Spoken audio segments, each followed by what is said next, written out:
For those who are listening, we have the defensive back for the NFC South champion, Atlanta Falcons. This guy, does a lot in the community. He's, coming along as a defensive back in the NFL, and we want to talk to him about his journey and also what he has, going forward. So without further ado, for the first time, I'd like to welcome Mr. Rob McClain to the War Room. How are you, sir? I'm good. How you doing? What's going on, Rob? Pretty good. Listen, man, let's just jump right into it. For those who don't know your story, you were a 7th-round draft pick out of UConn. But in college, you faced adversity with the death of one of your teammates and friends, Jasper Howard. And then you went on to the Panthers and Jaguars before finally getting the opportunity to prove yourself with the Falcons. And now, you're one of their emerging players. But the question we have is, during all of this adversity, how did you continue to chase your dream of playing in the NFL? And were there days that you actually thought about quitting because you went through all these things? Yeah, there were days where there were there's been a lot of downs through my past to where I'm at now, and just going through all the downs and all the adversity and stuff growing up and getting to now, I never ever thought of just completely giving up. I mean, I thought of other plans I might have if it didn't work out, but I never thought about completely giving up. Cause I know my game and I know what I can do on the football field. Yeah, that's good to hear, man. Because life has its ups and downs, but you got to keep pushing. And after that, you went to the Falcons. You finally got your opportunity to prove yourself. And I have to say this, man. I'm a Denver Broncos fan, so it kind of hurt me because I remember your first interception. It happened on Monday night football against Peyton Manning. Right.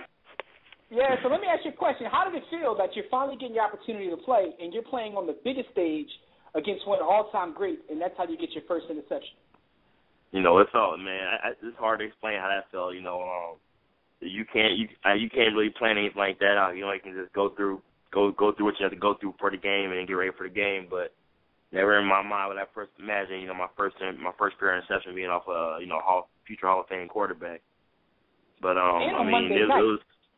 Yeah, it was Monday nights, and it was on a big stage, and we're the only thing to watch on TV. So, I mean, it's big, just I feel so comfortable around my teammates, my coaches, and the atmosphere, and the fans, the players. I mean, this all me being so comfortable let me fit into this organization great.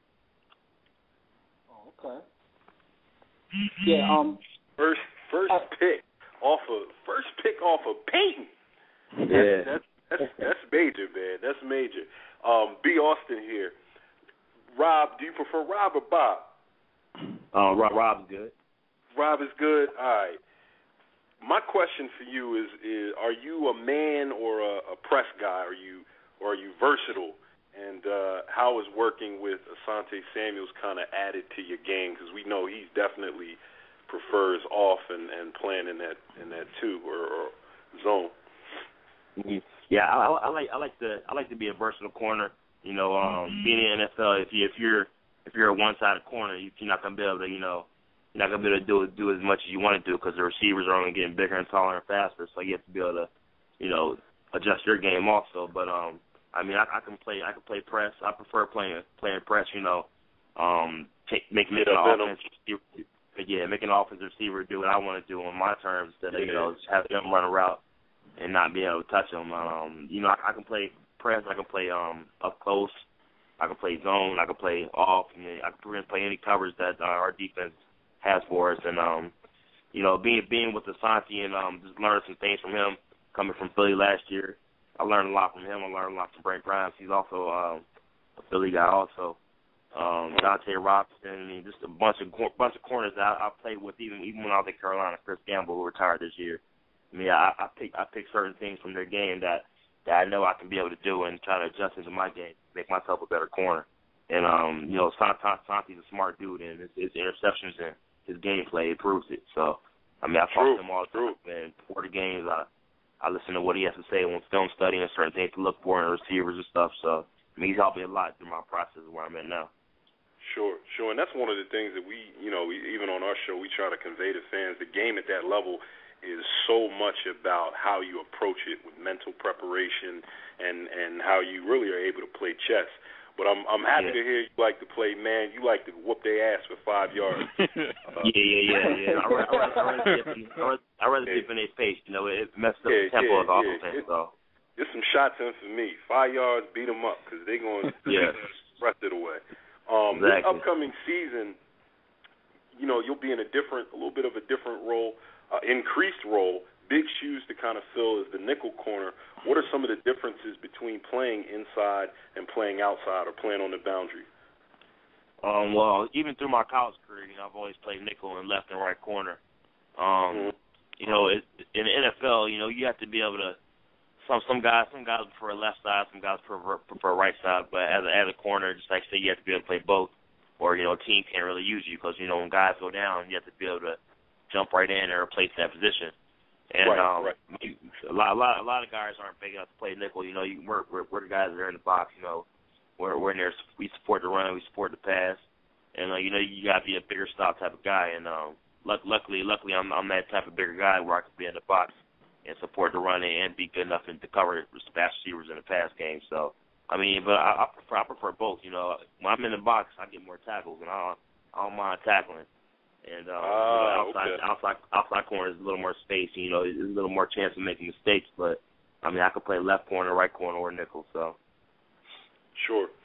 How was your off-season preparation kind of changed or been a little bit different now that you're slotted to get, you know, what amounts to maybe close to starter's time? Mm-hmm. Well, it hasn't really changed. You know, every off-season I pretty much do the same exact thing. I do I do my workouts. I don't pay for a trainer to work me out because I kind of know what I have to do to get in shape for the off season, to get into shape for football. You know, it hasn't changed. It's really my mentality that I come into this year. I'm just like I feel more comfortable coming in this season. You know, being in the spot I'm at. I mean, I haven't to myself. I still have a lot to prove to myself and a lot to prove to other people. I mean, I feel as though I still haven't done anything, even though I had a successful year and our team did. I feel as though, you know, there's a lot to prove. But in the off season, I keep my same work ethic that I've had since I've been playing football in the little league. You know, I'm always out there doing things to get better in the sport I love. So, I mean, doing that, certain training, running, and lifting and stuff. I work out in my high school a lot back in Maryland, and you know, just to let the young kids know certain things they can do to improve their game. But nonstop, I'm running and lifting and just doing stuff for football that can get me better. For our DMV listeners, he's a DMV dude. I know you heard Philadelphia, but he's a DMV. Originally from Philly, though. We got to say that, too, because the thing is, Rob, a couple of us are from Philly and a couple are, you know, in the DMV now, but we, you know, so. We all from Philly. We all from the crib. Yeah, we all right there. It's all 2 hours, 2 hour and a half, so it's all right there. There you go. Go ahead, Devin. But Rob, this is Devin. Now, you know, you spoke about your preparation. We all know that the Atlanta Falcons are considered Super Bowl contenders now. But even though you guys made the NFC Championship game last season, a lot of fans, and I'm not even going to lie to you, a couple of us here in the war room, you know, we kind of looked at you guys as a good team that just couldn't really get over the hump. Do you see this year as the season that you guys proved the critics wrong? Yeah, we really haven't proven anything. You know, the last year's season's over. We have to you know, the new season has started, so we can't even worry about what we did last year because teams have made additions, teams have made, you know, certain improvements to their squad. So what happened last year is something for us to build on. But just like our coaches say, you know, we have to worry about this year. We have 16 more games to play this year to get ready for. Not worry about, you know, how far we were last year from getting to the big show. We have to prepare now in April, all the way up to hopefully February to when we can go to New York and go play in the Super Bowl. But you know, we can't worry about what we did last year. It's all what we have to do, prepare for the teams we have in our season here. So Rob, you family now. You're in the war room. We definitely gonna have you back on. So I'll be the one to admit I ain't believing y'all. But you know what though? Now that you come on, we anybody that comes on our show, we defend them to no end. So you know, we got your back now. Best corner in the league now. After the night, you are definitely the best cornerback in the league. No, we will argue that. Sherman and Revis. It's wrong about Rob McClain. But Rob, let me ask you a question though. Outside of football, you're an artist. So we want to know, how did you start off drawing, and is it something that you'd like to make a career of at the football? Like, where do you see yourself doing? Because we've seen that you definitely have talent. Yeah. Yeah, I've been, it runs in my family. My uncle lives on Marshall Street up in North Philly, and he went to art school when he was younger. So, no, my mom used to draw, my brother used to draw when they were younger also. And I guess when I first started drawing around 4th grade, and ever since then I just kept going and improving. I never taken any, like, college classes or any crazy classes in college to improve my art. It's kind of just something I built naturally to improve it. And you know, it's something I definitely want to do past football, and I'm not gonna make it something, you know, that I do just on my career. I mean, I'll have something else as my career and just have my art still as a hobby, but also be able to make money that way. But let me ask you a question. Where can people see or buy some of your art? Do you sell it at all? Yeah, I do sell it. Right now I'm developing a website so it'll be easier for people to purchase my art and see my art. But right now, all my art's pretty much on my Instagram. I know I have other pictures and stuff on there, but as you swipe through, you'll see like pieces of my art that I've done within the past month. So. Hey, if you don't have no web guy, one of our sponsors is a website company, so we'll shoot you that. But anyway, we also know that you've auctioned off some of your art for charity. And you're very active in the community. So my question is, how important is it to give back, and what made you want to give back? Because we heard you talk about going to your old high school, and a lot of athletes talk about it, but we see you actually out there doing the work. So how important is it to give back to the community? Man, it's very important. You know, God gives certain opportunities to people and certain things to people that they need to use to give to other people. You know, people aren't as blessed as others to get certain things.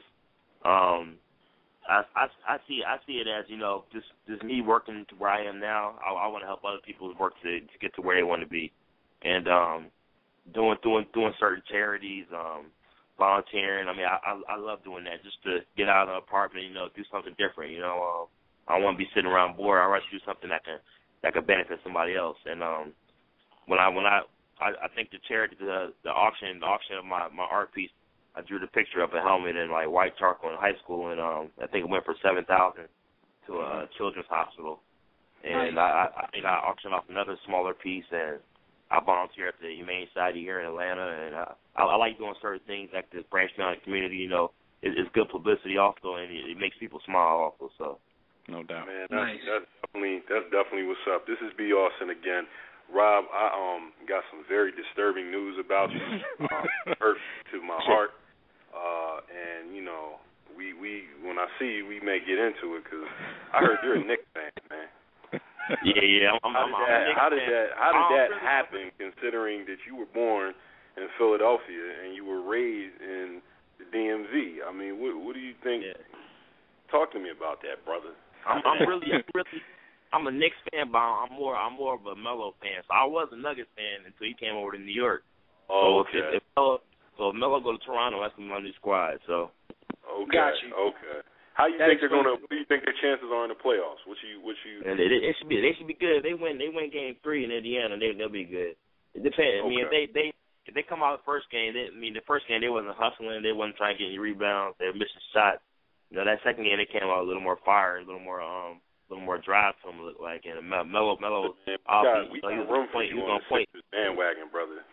I'm just saying. I'm Melo fan, man. I'm Melo. My dog named Melo too. So yeah. So that's what's up. That's actually good though, because you don't hear too many people that ride that hard for Melo, because that's true. As right now, it seems like he's one of those players that everybody, it's popular to bash Melo right now. Yeah, and we kind of defend Melo. Right. Yeah, somebody else got something bad to say, but Melo, I mean, he's a good player, man. He scores points. I mean, he's improving. He's improving. Yeah, he's definitely nice. Definitely nice. Before we get you out of here, I want to know who's your favorite corner of all time and why. Favorite corner? Well, I kind of one of my favorite corners growing up was definitely Dre Bly. You know, he's my height. He's good choice. He's one of my favorite corners, especially the St. Louis was my favorite team growing up also because Marshall Faulkin. And when I remember watching St. Louis defense and with Aeneas Williams, I believe, and Dre Bly, they had I forgot who else they had at corner, but I remember watching Dre Bly and the way he played nickel and when he played outside corner. I respected his game. And Dre put them balls on you. Yeah, and of course Champ Bailey too. Champ Bailey's he's the child up there with Dre Block. Champ's just the man. His game's just I used to watch highlights of him when I was younger and try to replicate some of the things he does. So and he's still playing now. So. I'm just glad you gave that answer because we've talked to other cornerbacks. We've even talked to Hall of Fame cornerbacks. And everybody just goes with the cliche answer like they're supposed to say. Deion. No disrespect to Deion. No disrespect to Deion. He was amazing, but it's like you never hear anyone say anybody else. And Dre Bly was definitely a great corner. Yeah, Dre. I respect Deion's game too, but being a player that is kind of my size and kind of the way I wanted to represent my game, Dre Bly was the closest. And, a little more physical than Deion. Yeah, exactly. No doubt, Brian, we got to get you in touch with because we happen to know Hall of Fame Packer cornerback Herb Adderley. I'm not sure if you've ever heard of him or if you ever met him, but offline we'll see if we can get you in touch with him. Yeah, he might have some wealth of knowledge. Yeah, wealth of knowledge. He might have some good stuff, that he can share with you. We've had him on the show before as well. Hey, Rob, man, first of all, man, we just want to say thank you for your time and, and thanks for everything you're out there doing in the community. That means a lot to see athletes doing that. But before we get you out of here, how can the people get with you on Twitter as well as Instagram to see some of your art and possibly purchase some of your art? Well, I'm not private on any of my social stuff, so my Twitter name is Bobby Mac, BOBBYMAC 36, and it's all lowercase, and my Instagram name is at Rob McClain, and that's MCCLAIN. So, all right. Once you everything I do, so once you develop that website, let us know, and we'll promote that for you as well. So okay. Yeah, man. But thanks for your time, Rob. And have good luck this season, man. Good luck to you and your team. But thanks for your time, bro. Thank you. Appreciate it. All right, man. Take it easy. All right. See you. Yes, sir. That's Rob McClain, everybody. Cool young brother, man. Yeah, he's definitely a cool young brother, man. He's the best corner in the NFC right now. He's now the best corner in the NFL. You know what I mean? All right, now me and PJ can stop trashing the Atlanta Falcons every chance we get. I'm about to go cop me a Falcons shirt tomorrow, yo. I mean, it's all about the Falcons now. That's my NFC team, man. Kuwait is the war room with 5 nights at the round table, 5 Philly guys, the first